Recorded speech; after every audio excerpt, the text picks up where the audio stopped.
nossa aula de psicanálise, técnicas de psicanálise 2, tá bom? Eu vou disponibilizar também técnicas de psicanálise 1, embora a gente vai fazer um pequeno resumo aquilo que a gente viu na aula passada, tá bom? Sejam bem-vindos, meninas. Vamos lá. O que se propõe essa aula? Qual o objetivo dessa aula? Qual o objetivo que eu quero alcançar falando sobre técnicas de psicanálise? Certo?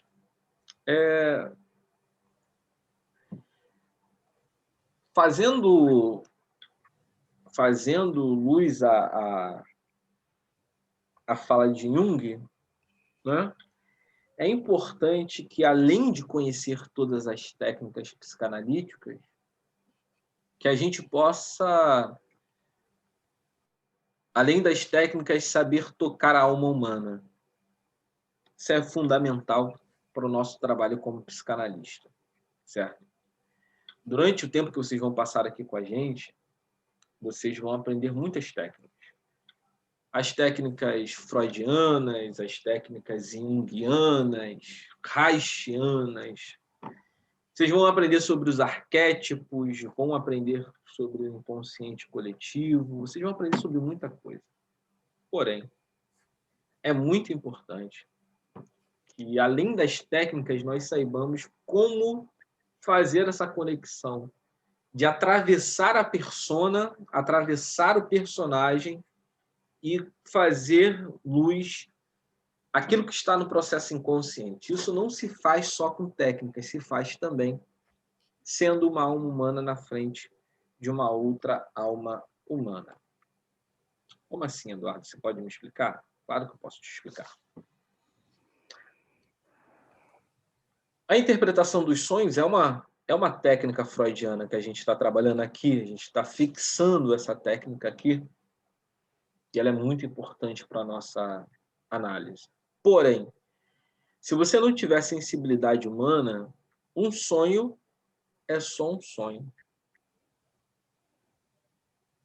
Eu que já experimentei passar o dia todo atendendo, e aí sai um paciente, você faz anotações, aí sai outro paciente, você faz anotações, aí sai o terceiro paciente, você faz anotações, sai o quinto, sexto, sétimo paciente do dia, e você está ali 7 horas ouvindo pessoas, e é impossível que você, por mais que esteja apaixonado pela psicanálise, não tenha um cansaço dentro de você e você não veja aquele indivíduo que entrou e sentou na cadeira, na poltrona ou deitou no divã como uma história. O cansaço vem, o desejo de ir embora, mas o que faz você se concentrar e perceber que aquilo ali não é só mais uma história, que ele não está no processo de desabafar, que, na verdade, ele está colocando para fora inconscientemente todas as suas angústias e medos. Você saber que você também é uma alma humana. Saber tocar o seu paciente com rapport, com conexão, saber que você é uma alma. Vamos falar aqui sobre outras formas de psicanálise, mas é importante falar sobre isso. O Jung tem essa frase, essa fala, e acho que é importante a gente colaborar com ela. Conheça todas as teorias, domine todas as técnicas, mas ao tocar uma alma humana, seja outra alma humana. Faça valer a pena o paciente estar na sua frente. Porque vocês compartilharam com a gente aqui os seus sonhos, aquilo que está lá no processo inconsciente, e isso tem relação, e deu para ver, que tem relação com muita coisa, tem relação com dor, tem relação com angústia, tem relação com a vontade de crescer, com sonhos, projetos, tem relação com muita coisa. Então, caso seja perdido alguma conexão entre o paciente analisando, a gente também perde a nossa ferramenta de trabalho. A gente também perde a nossa ferramenta de trabalho. Por isso, nós vamos falar sobre técnicas de psicanálise hoje, e eu gostaria hoje de trabalhar com vocês o inconsciente de uma forma diferenciada, né? Para quem está entrando agora, para quem está conhecendo agora, esse é o nosso objeto de estudo. Esse é o nosso objeto de estudo. Nós estudamos o inconsciente humano. Você que entrou agora no curso, está aprendendo agora o que é a psicanálise, o nosso desejo é saber quais são os processos inconscientes,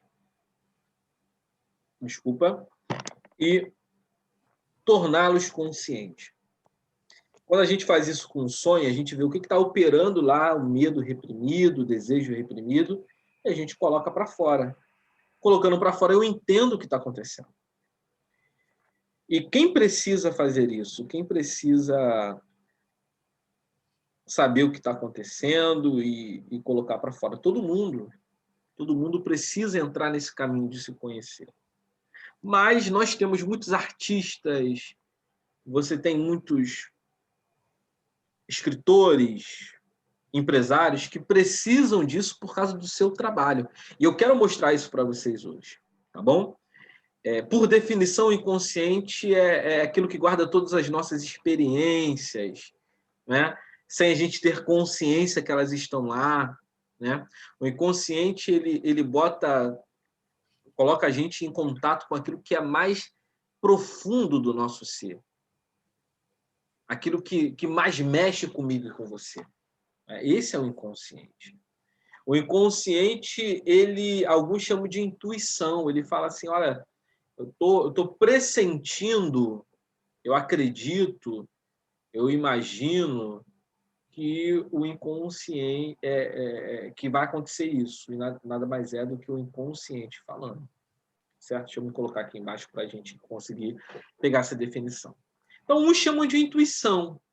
Nós que somos psicanalistas, sabemos que é o inconsciente funcionando.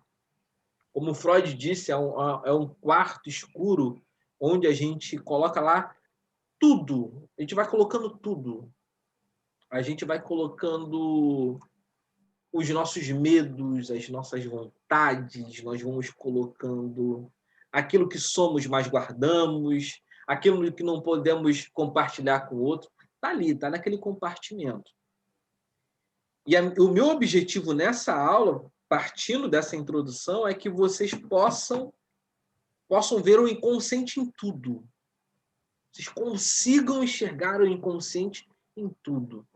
Quando vocês olharem na rua uma pessoa que ela hesitou numa palavra, você fala, é fruto da aula que eu aprendi. Isso é o inconsciente funcionando. Quando um amigo chegar no trabalho, enfim, chegar para você e falar, cara, tive um sonho que mexeu comigo.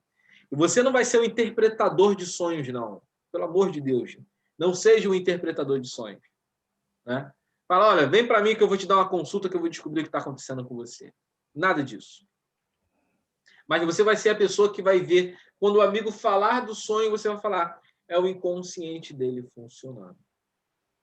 Quando você perceber uma pessoa cheia de resistências nas expressões corporais, a pessoa é tímida e presa inconscientemente, sem saber o que é, você vai saber que aquilo é fruto do seu estudo, que é o inconsciente funcionando. Então, veja a psicanálise em tudo. Por quê? Porque ela está ali. Todos temos inconsciente. Todos nós operamos no modo inconsciente.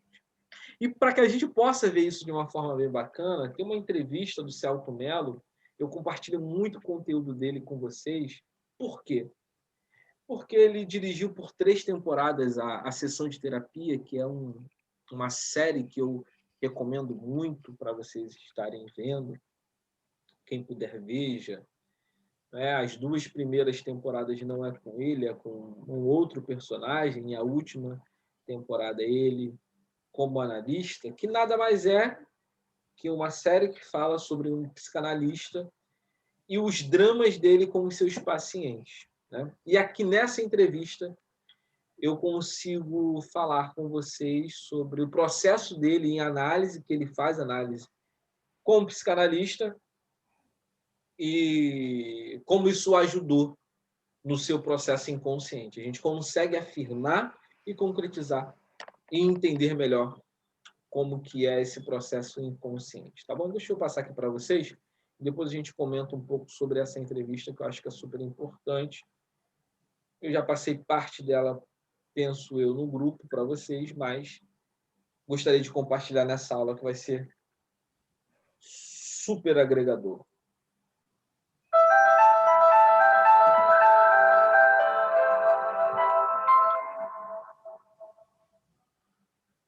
Oi, pessoal. Hoje eu estou com o Celton Mello. Estou aqui babando, quer dizer, entrevistando o Celton Mello. Estamos ao vivo, né? Ao vivo. É uma modernidade mesmo no mundo, né? É um prazer estar aqui com você. Prazer todo meu. No lançamento do seu filme, né? Isso, o filme da minha vida. A gente se encontrou por acaso e foi ótimo esse encontro, porque foi no aeroporto. Foi no aeroporto. E é o filme da minha vida, que estreia no dia 3 de agosto. Vocês que são ligados aqui no Facebook podem seguir a página do filme aqui ou no Instagram e vocês vão saber de tudo. Celton, uma grande temática do filme é a saudade. Uhum. E como que é lidar com a saudade? Você acha que é impossível ser feliz sozinho? Não, acho que é possível também. Acho que tem várias formas de você ser feliz. Isso é abordado no filme? Esse sentimento da Eu acho saudade, não, da acho que ausência? o pai vai embora, o pai abandona o filho e a mãe no início do filme, e ele passa o filme todo crescendo, amadurecendo, nos primeiros amores, como ele se sente no mundo, sim, e por que o pai vai embora, esses dilemas. Então é uma história muito linda, muito terna, muito divertida também, muito comovente. É um filme lindo que eu acho que o público precisa, merece esse filme. Com certeza. Até eu ia te perguntar, porque as filmagens, você que dirigiu sessão de terapia, né? Foi. E essa semana eu dei uma aula sobre suicídio. E tinha centenas de pessoas lá assistindo essa aula. E muita gente que já tentou mesmo tirar a própria vida. Isso me deixou muito emocionada. Alguma vez na sua vida você já pensou em desistir? Não, só pensei em desistir às vezes da minha carreira, assim. De tipo, meu trabalho é muito puxado, será que eu tento outra coisa? Alguns dilemas que passam assim na vida. E como que a gente supera uma fase ruim? Ou até mesmo... Psicanálise, né? Nós estamos falando no lugar mais adequado. Eu faço psicanálise. Você faz análise? Faço análise, ela é mais incrível, me ajudou muito. No que mais te ajudou a análise? Basicamente é autoconhecimento, né? E você se conhece mais. Pessoa melhor. Você se conhece melhor, conhece suas fraquezas, suas forças, suas capacidades, todo o seu potencial. Isso é uma coisa muito boa. Por isso que eu me encantei tanto com a série Sessão de Terapia, que eu dirigi durante 3 anos no GNT, porque ali era uma forma de eu fazer um seriado onde eu homenageava esse profissional que é tão importante, que é o psicanalista. Sim, aqui no Fãs da Psicanálise, a minha função, principalmente como fundadora, administradora da página, é mesmo levar um pouco de luz na escuridão daquele que está sofrendo, levar um pouco de paz, né, para a vida dessas pessoas. E pelo teu trabalho, eu já vi muitos filmes seus. Eu até falei para ele que eu sou super fã do trabalho dele e que estou babando mesmo. E que eu vejo muito disso nos seus filmes, essa superação. Por isso que eu até estou tocando muito nesse tema, né? Isso, por exemplo, o filme da minha vida, que é esse que estreia agora dia 3 de agosto, é um filme com esperança. Eu acho que agora que a gente vive um momento assim, tão estranho no mundo todo, não só no Brasil, no mundo, é um filme que te devolve melhor na saída do cinema, sabe? Isso não é pouca coisa. É assim, de sentimentos nobres, coisas bonitas. Fazer a vida do outro melhor. Melhor, iluminar a vida de quem se depara com esse filme. Inclusive, eu vi uma entrevista tua recentemente, no lançamento até desse filme, o filme da minha vida, que você disse que fazer o papel de diretor é um outro tesão. Eu fiquei falando, mas que tesão é esse, né? É um tesão pela vida, visto de uma forma diferente, é um outro olhar. Como que é isso? É uma chance de ampliar a minha capacidade criativa. Né? Como ator, eu sou parte de uma engrenagem. Como diretor, eu cuido de muita coisa. Isso eu gosto. Assim, a minha mente é muito interativa. Eu gosto de criar, de pensar, de estudar. Então, quando eu dirijo, beleza, deixa eu só é muito bom. Dar uma interrompida aqui, porque foi muito bacana a entrevista dele. Eu ia falar muito sobre o filme dele, mas eu gostaria de focar nessa parte que ele falou sobre a terapia e o que ele desenvolveu na terapia como autoconhecimento, né? Ele fala aqui sobre que ele fez 15 anos já faz há 10, 15 anos de terapia. E o que isso ajudou ele, né? Basicamente, autoconhecimento, né? Forças, fraquezas, né? Então, assim, ele consegue saber forças e fraquezas através, principalmente, da análise, certo? Então, assim, gente, isso aqui abre abre a nossa mente de forma espetacular. Senhores, respeitando todos os outros processos que são importantes, que procuram, né, trazer a cura para o paciente. A psicanálise cura, sim. A psicanálise ela traz um alívio dos sintomas e uma cura dos sintomas. Isso é real, isso é fundamental, isso acontece. Mas o material principal da psicanálise é o autoconhecimento. E quem se conhece, quem sabe se ler como um livro, ele consegue muito mais êxito nos seus projetos do que quem não se conhece. Saber se você está bem ou mal, saber se você pode fazer ou não fazer.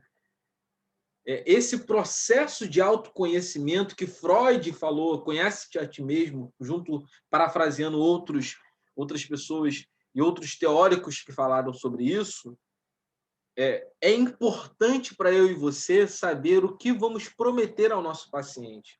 Não prometam a cura por si só, prometam principalmente o autoconhecimento, né? E esse autoconhecimento a gente consegue com o inconsciente, analisando o inconsciente, entendendo com o autoconhecimento o inconsciente humano. Bem, com o inconsciente, o que a gente consegue? Insights. O que é o insight? Né? É aquele processo do trazer aquilo que está adormecido e acordar. É a compreensão, né, de uma causa, de um efeito específico dentro daquilo que você está vivendo, de um contexto particular. Um insight, ele é um pedaço de informação, um ato, um resultado, para compreender o quê? Aquilo que está interno, né? Aquilo que é intuitivo, aquilo que vem sobre a minha introspecção. Certo? Então, olha que bacana, para que a gente possa compartilhar.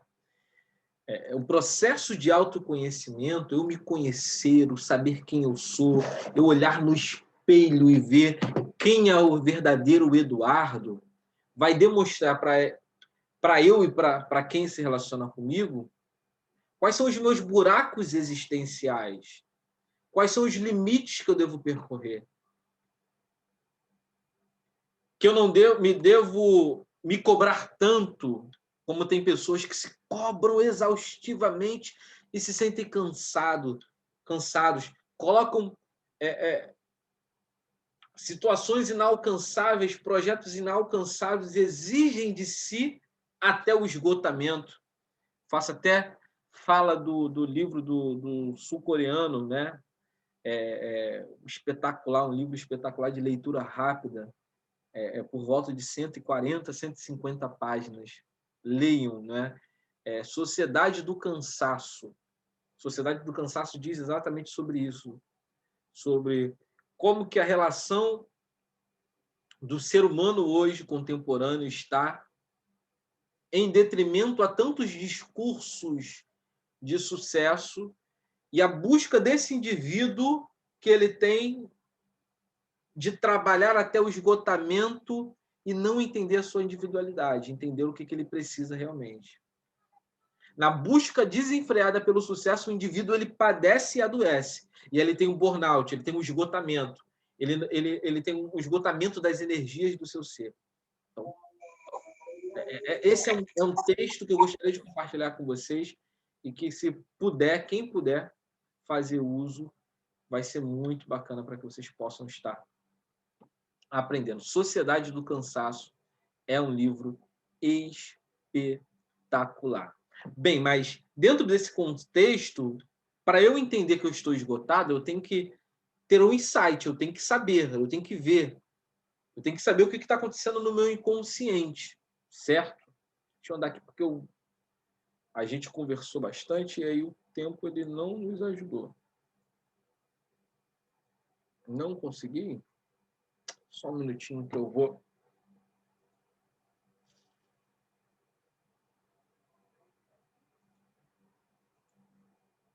Foi. Lá. E aqui tem um outro ator que eu gostaria de compartilhar a fala dele. Esse aqui é um pouco mais profundo. Também, em algum momento, já compartilhei com vocês sobre sua relação com o inconsciente. E aí alguém pergunta, Eduardo, o que tem relação isso com a técnica de psicanálise? Tudo. Porque na análise a gente não faz associação livre, a pessoa não fala sobre ela, os sonhos, e eu estou mostrando o resultado. Quem faz análise faz por muitos anos e gosta do resultado do que faz. Isso dá segurança a você, para que você possa saber que você é um profissional extremamente importante na sociedade. Eu vou estar passando aqui uma outra entrevista, que é essa entrevista do Carl Raymond, falando qual a sua relação com a psicanálise. Esse aqui é uma entrevista espetacular, que fala propriamente só sobre esse tema.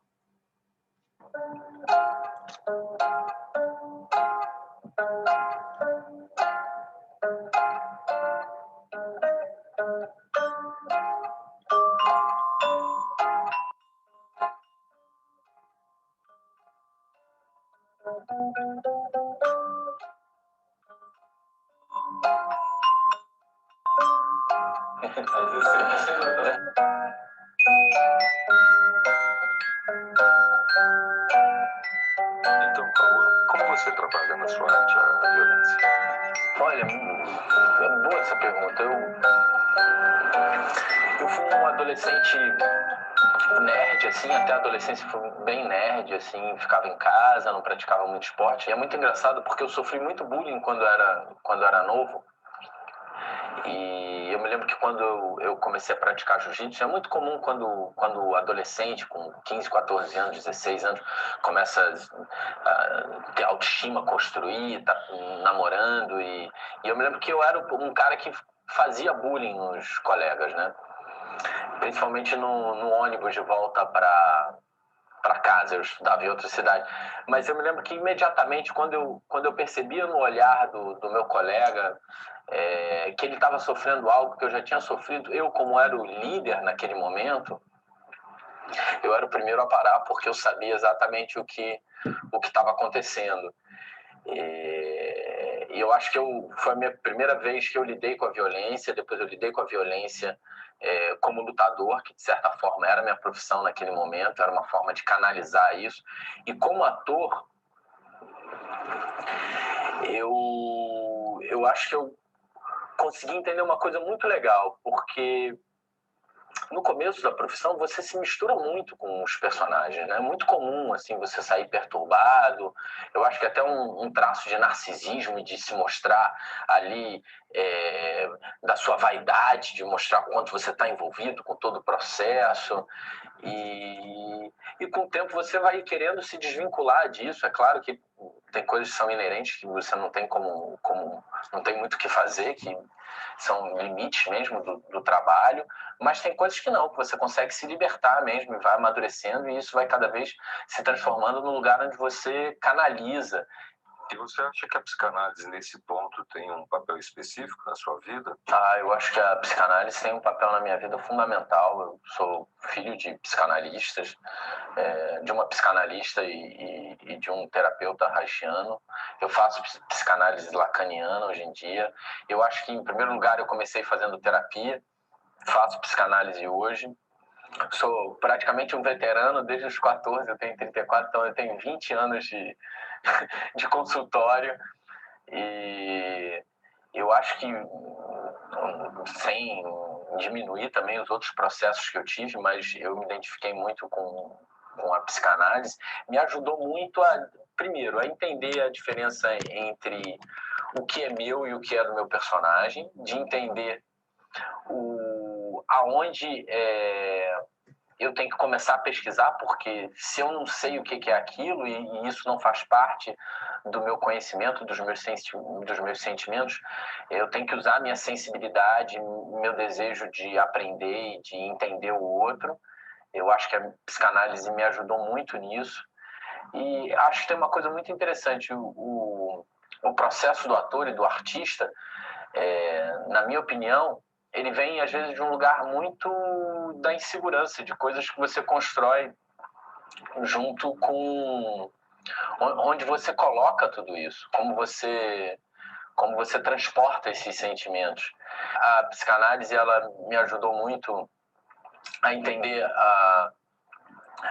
onde eu termino, onde meu personagem começa, o que eu tenho, o que o personagem não tem, o que ele tem, o que eu não tenho, e de usar o meu desejo de querer aprender, de querer entender quem é essa pessoa e essa curiosidade que eu tenho, de ir em busca do que eu não sei, e de também ter consciência de que a arte, o que a gente constrói, o processo artístico, é muito também do que a gente canaliza, do que é nosso.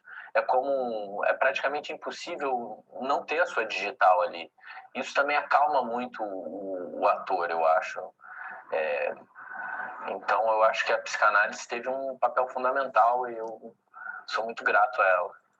Eu fiz Olha que bacana, né? Então, aqui um relato de um grande ator, e ele falando de como que a psicanálise trabalhou dentro dele em relação ao seu autoconhecimento. Se ele não tem um autoconhecimento, ele ia ser um personagem frio. Provavelmente você estaria ali vendo na tela e veria que não tem relação nenhuma entre ele e o personagem, não tem relação nenhuma entre o que ele está fazendo e o personagem. E quando ele aceita um desafio de fazer um traficante, ou um vilão, ou um matador de aluguel, ele tem que ver o que está dentro dele, que pertence ao personagem e o que não pertence ao personagem. Eduardo, é isso mesmo? É. A nossa relação com o outro, com aquilo que interpretamos, com aquilo que somos, com aquilo que representamos na sociedade, tem muito a ver com aquilo que conhecemos e que não conhecemos, senhores. A sociedade, ela não consome os indivíduos, ela consome os personagens. E é importante a gente falar isso para que eu consiga terminar e fechar o ponto das técnicas psicanalíticas. A sociedade, ela não consome quem você é, ela consome o personagem. É muito comum a gente falar, não, sou amigo do doutor, ou sou colega do desembargador. E eu não falo do indivíduo, quem é o indivíduo, do caráter do indivíduo, do trato do indivíduo, eu falo da categoria, do status que esse indivíduo tem. Mas a pergunta é, quem é o indivíduo quando ele não está representando a sua particularidade social? Quem é o médico quando não é médico? Quem sou eu quando não sou professor? Quem sou eu quando vou transpor a relação da minha persona? É o processo de autoconhecimento. É isso que você vai ver ao enxergar no processo da análise dos sonhos e da associação livre. E aí você vê, um faz análise por 20 anos e outro 15 anos de análise. Porque o processo de se conhecer é um processo contínuo, que não para.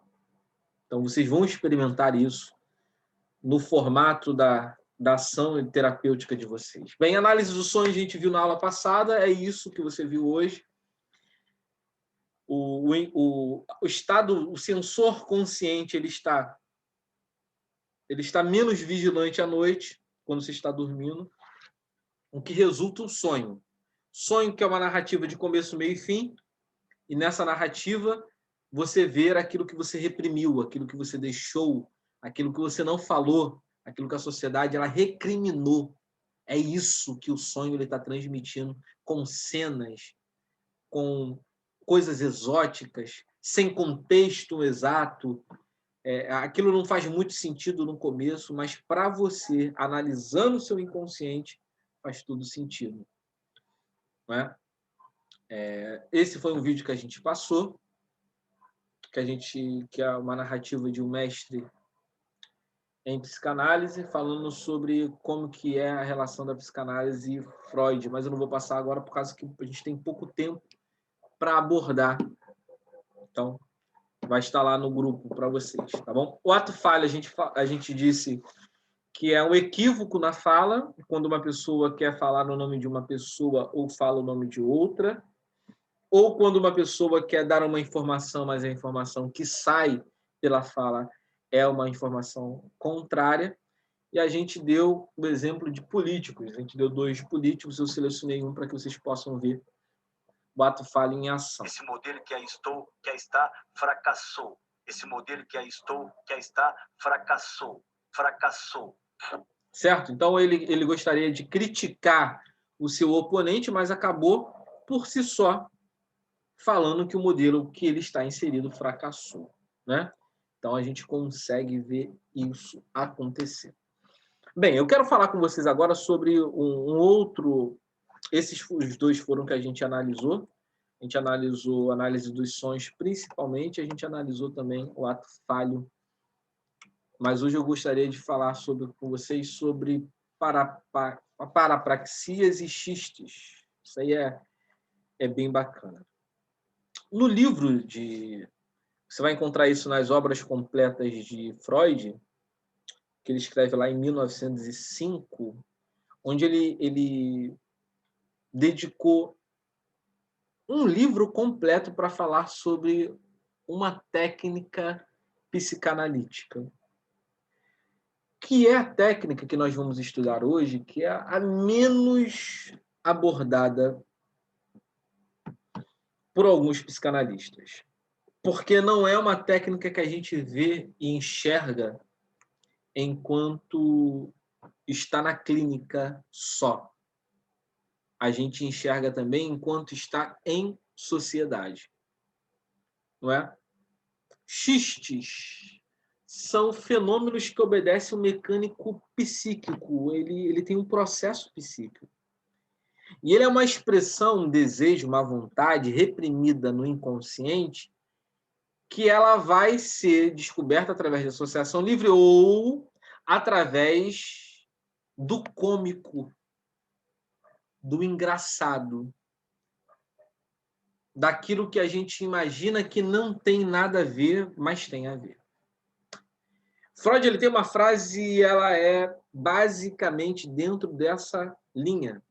Ele fala que brincando pode-se dizer tudo, inclusive a verdade. Então, dentro de uma brincadeira, dentro de algo que é cômico, na verdade, aquilo que é cômico, aquilo que é lúdico, aquilo que é brincadeira, pode estar contido dentro dele verdades. E Freud, em 1905, ele gasta um livro todo falando só sobre isso. Sobre brincadeiras que, na verdade, são coisas que estão dentro do inconsciente manifestando-se. Porque vamos prestar atenção. Se eu não posso falar a verdade, se eu não posso constranger uma pessoa, se eu não posso... Se o meu desejo é de humilhar uma pessoa, é um desejo reprimido. De constranger uma pessoa, é um desejo reprimido. Se eu tenho preconceito, eu sou uma pessoa preconceituosa, mas isso está reprimido, eu posso falar isso de forma lúdica. As pessoas vão rir, irão rir, porém dentro da risada, dentro da piada, dentro daquilo que está falando, isso pode conter verdade. O que não é xiste.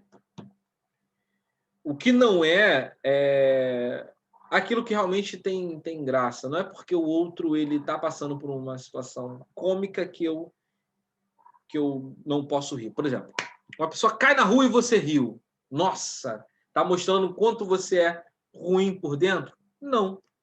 Na verdade, é apenas um caso que aconteceu e não necessariamente isso significa que você cometeu um ato inconsciente e reprimido.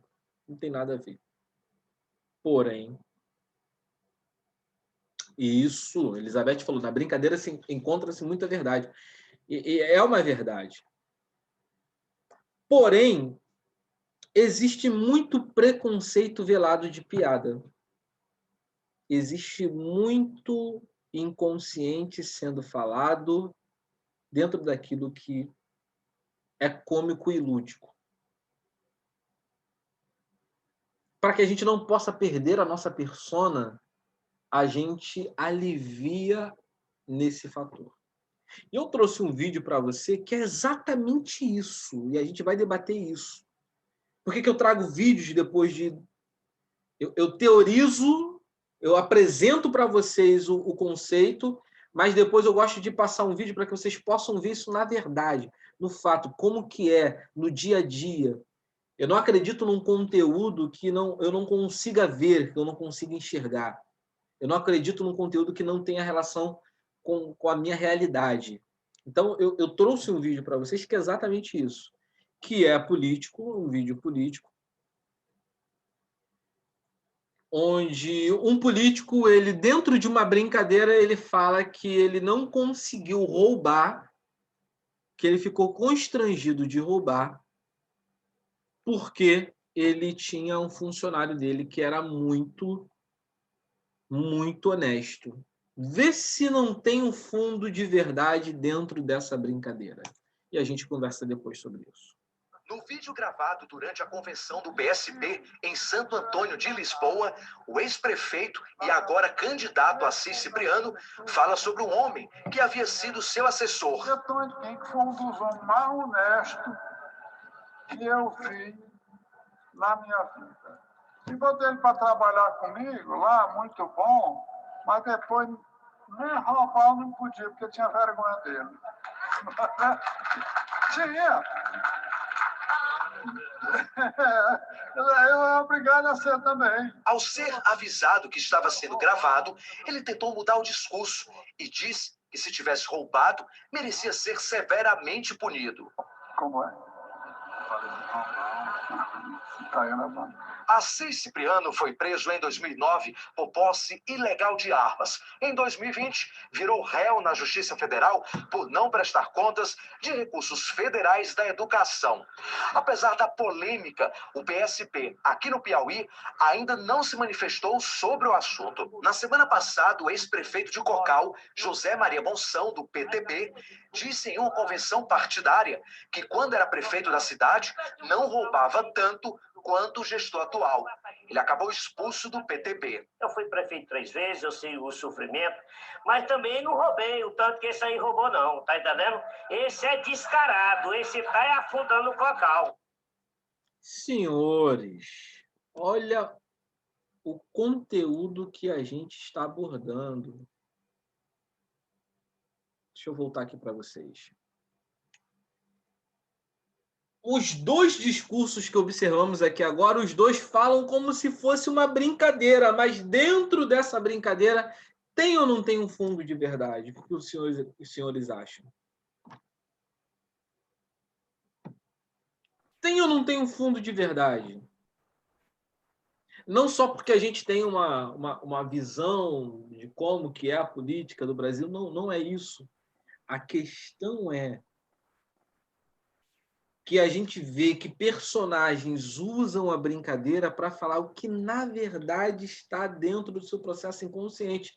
No primeiro personagem que a gente vê ali do candidato a prefeito, ele fala, eu nem consegui roubar por causa do meu assessor. E quando as pessoas riem, brincam, tudo mais, ele continua falando, só depois que é avisado, ele lembra, nossa, eu não deveria ter falado isso. Se Freud estivesse ali, Freud falaria, dentro de toda brincadeira, a gente encontra verdades. Brincando se fala tudo, inclusive a verdade. Será que depois de hoje, da nossa aula de hoje, você não vai ver algumas brincadeiras como, na verdade, processos inconscientes sendo manifestos? Não estou falando para que você veja tudo, para que você consiga ser uma pessoa que não entenda que brincadeira é brincadeira, verdade é verdade, mas no processo inconsciente, o nosso paciente, ele pode, através de forma lúdica, manifestar o que está inconsciente. E ali botar para fora um preconceito, colocar racismo, colocar um desejo reprimido, um medo reprimido, coisas que estão dentro dele que ele não consegue falar, mas de forma lúdica isso fica um pouco mais fácil de digerir.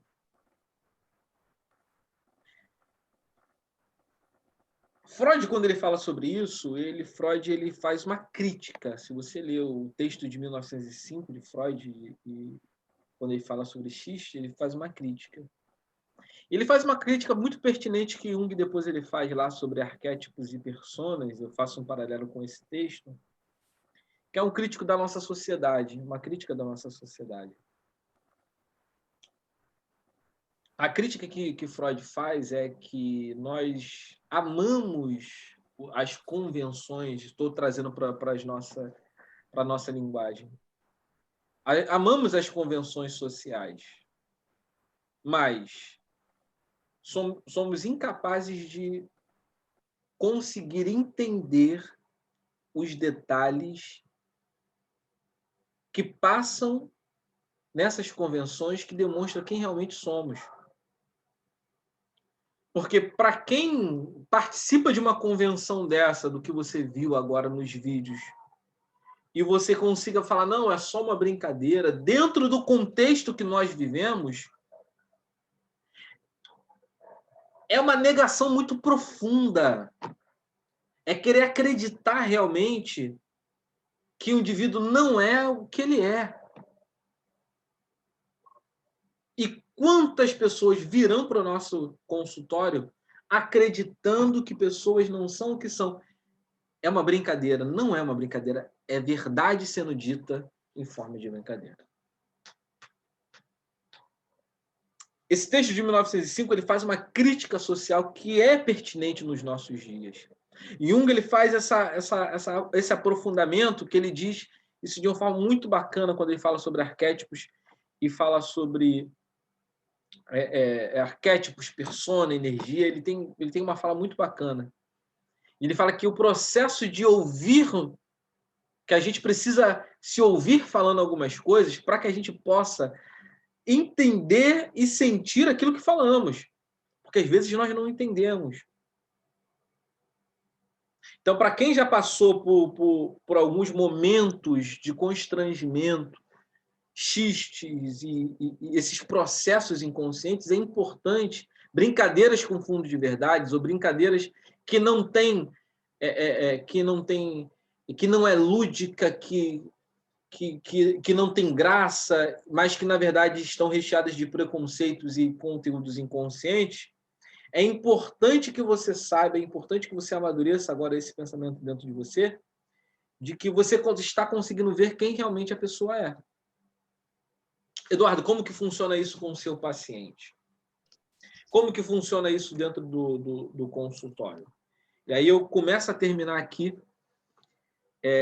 falando de um caso e depois fazendo nossas conclusões finais. Participei por muito tempo, né, com clínica, atendendo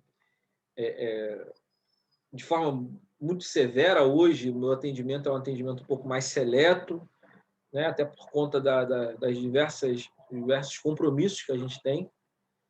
Mas quando a clínica ela tomava boa parte do meu tempo, eu tive um paciente que a gente trabalhava principalmente a questão da visão de ele ter chegado numa certa idade e ele achar que ele tinha completado todo o processo de vida dele. E foi engraçado que uma vez eu o vi chegar e ele não era adepto do divã, ele não gostava de divã, ele gostava do olhar olho no olho, então ele preferia uma poltrona. E dentro do atendimento dele naquele dia, a gente começou com a associação livre, e quem está entrando agora e não está entendendo o que é associação livre, é aquela forma onde o paciente ele deita ali no sofá do psicanalista, que a gente chama de divã, né? E ele começa a falar, né?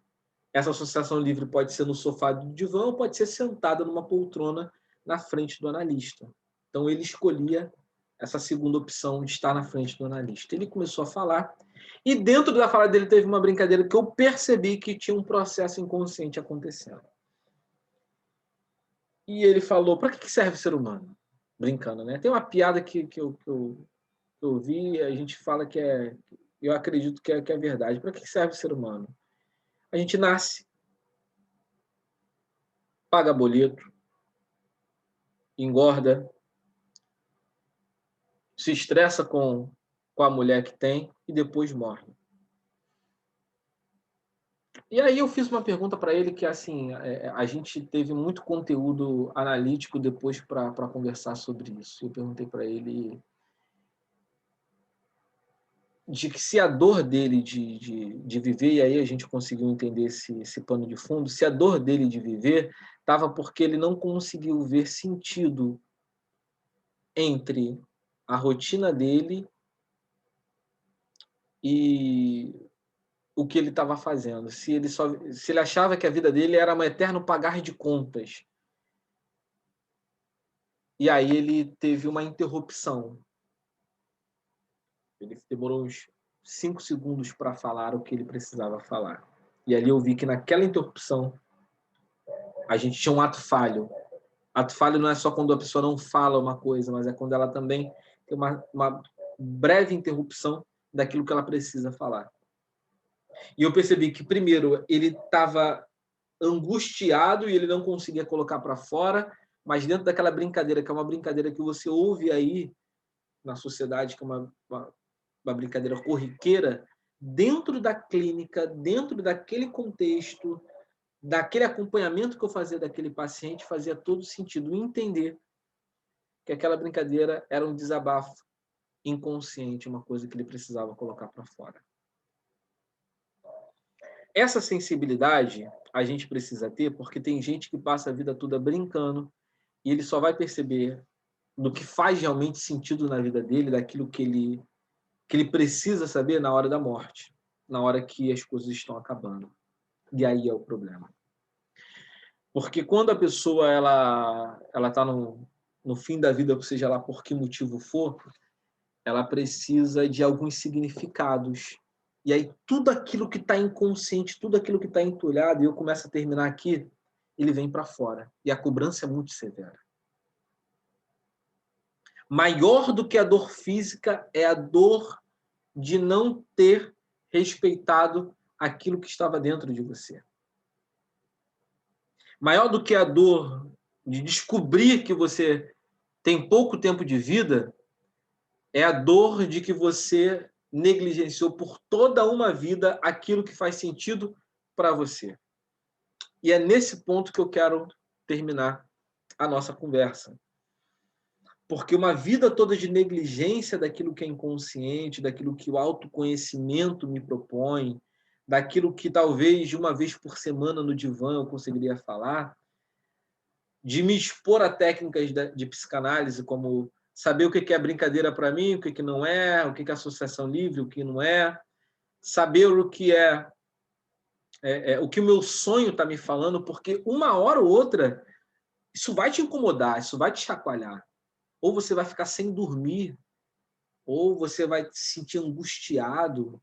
O inconsciente ele é latente, ele vai te mandar alguma mensagem. Ele vai falar, tem alguma coisa errada com você. Não é essa vida que eu quero que você quer viver.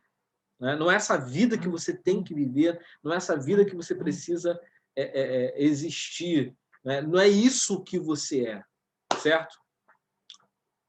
E aí o inconsciente ele te manda mensagem. Mas se você deixar a vida toda e não ouvir, uma hora a cobrança vem. Pode ser aquele momento que a gente, no final da vida. Eu quero compartilhar aqui com vocês um último vídeo. A gente está chegando no 9h30, finalzinho da nossa aula. E esse vídeo tem todo o significado. Provavelmente vocês já viram esse vídeo. Tem aqui uma fala. Alguém tem alguma pergunta antes de eu soltar o último vídeo, por gentileza, para que a gente possa terminar? Alguém tem alguma pergunta sobre o conteúdo que foi abordado hoje? Fale agora o cálice para sempre. Alguém tem alguma pergunta? Pode colocar aí no chat, tá bom? Caso você queira compartilhar. Calma, deixa eu colocar aqui. Esse vídeo aqui que eu vou compartilhar com vocês é um vídeo bem bacana que a gente chama ele... que é um vídeo reflexivo, mas um vídeo que fala sobre os 5 maiores arrependimentos das pessoas antes de morrer. Então, esse é um trabalho do Hospital Albert Einstein, de cuidados paliativos, onde sim, caiu a conexão, mas você já está com a gente.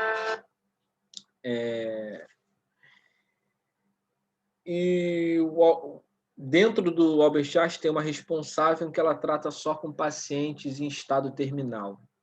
E ela faz esse comentário sobre os 5 maiores arrependimentos das pessoas antes de morrer, que vale a pena ver. E aí você vai ver quantas pessoas negligenciam conteúdos inconscientes e como isso vem no final da vida dela. Mas, na verdade, esse é um tema que foi inspirado num livro de uma enfermeira americana que trabalha com cuidados paliativos lá. E, ao ouvir as queixas das pessoas no final da vida, ela conseguiu ver que existe um padrão. Existem algumas queixas que se repetem. E dentro do Albert Einstein, eles conseguiram também trabalhar dentro desse tema de forma espetacular e categórica. Então, dê uma olhada nesses 5 arrependimentos e vê se não tem muito a ver com uma negligência do inconsciente daquilo que a gente tem pelo mundo de dentro.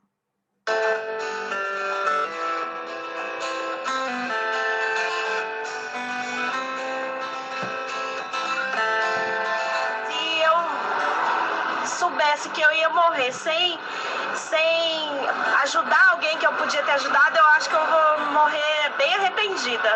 Acho que já fui injusto, sim, entende? E não gostaria de ser novamente antes da minha ida.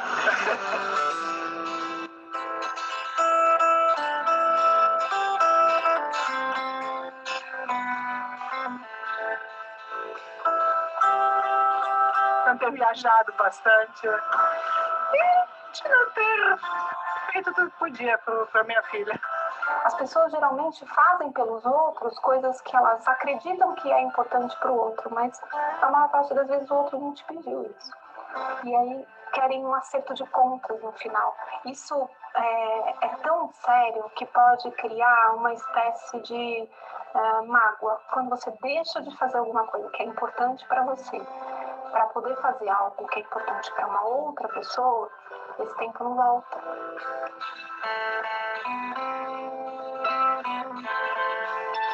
Dava muita atenção ao serviço e a família não. Se você teve um trabalho na sua vida que te enriqueceu, que te transformou, que fez sua vida melhor, tanto do ponto de vista material como ser humano, essa cobrança raramente acontece. Mas se o trabalho é um peso, você pôs um tempo nele que te falta agora no fim da vida, certamente vai causar arrependimento.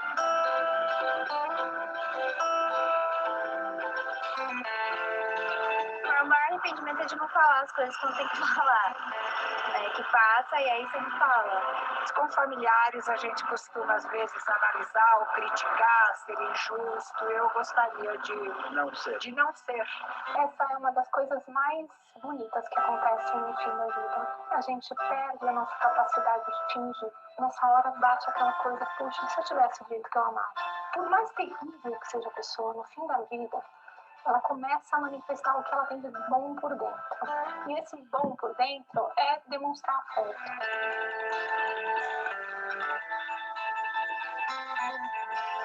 As relações que a gente tem com os amigos são relações, na maior parte das vezes, muito mais honestas, muito mais verdadeiras do que às vezes a gente tem com a nossa própria família. Aí dá vontade de ficar com os amigos nesses momentos, porque a gente sabe que os momentos precisam ser especiais.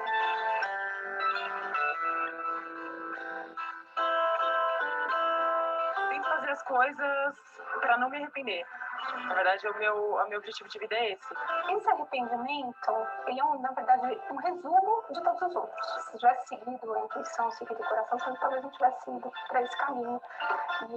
E aí você teria sido mais feliz. Esses 5 arrependimentos, eles são um grande paradigma de um ser humano.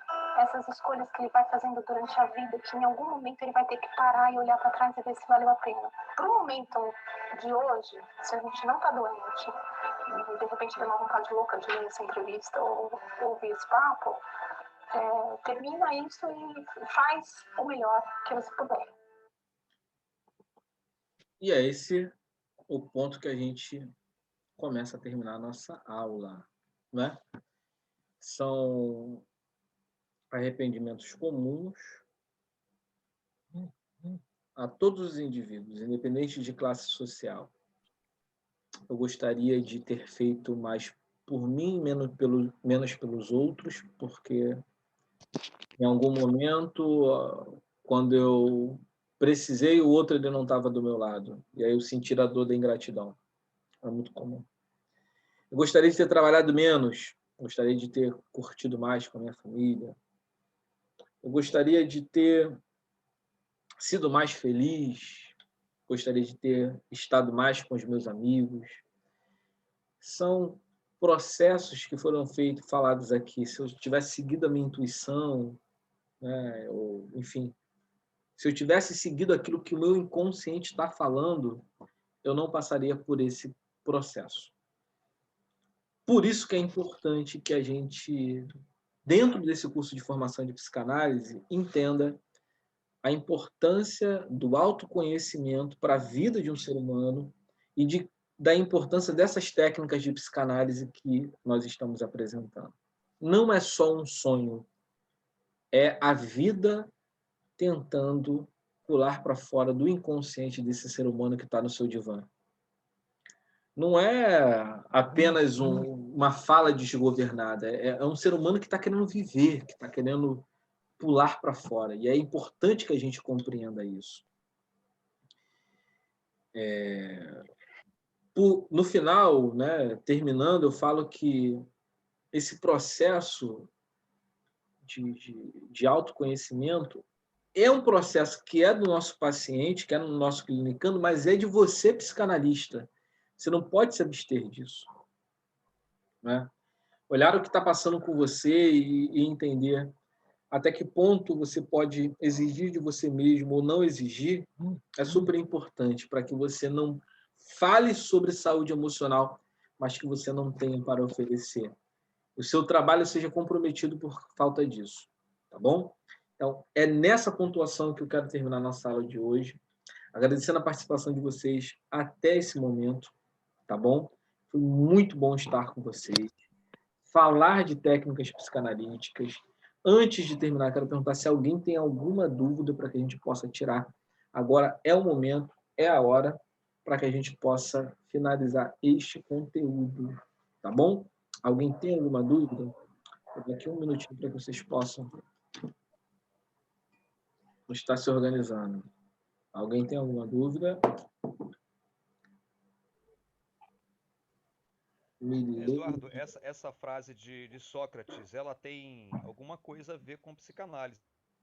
Freud fala isso também. Freud não fala exatamente o que Sócrates diz, mas Freud ele faz esse convite a conhecer a si mesmo, né? É totalmente psicanálise, né? E provavelmente Freud é inspirado, né, nessa frase, com certeza. Ok. Que tem coisas que se repetem, né, na história, mas é extremamente psicanálise. Elizabeth, Jorgeson, Janine, Daniele, agora é o momento, Rosane, Rúbia, Mileide, não? Tem certeza? Meus amores, bom início de semana para vocês, até semana que vem. E a gente vai deixar aí essa aula gravada para vocês lá no e-mail amanhã, já está chegando. E qualquer dúvida, pula lá no grupo que a gente vai tirar dúvida para vocês, tá bom? Elizabeth, um beijão, boa noite, gente, boa noite, turma, boa noite, pessoal, um excelente início de semana para vocês.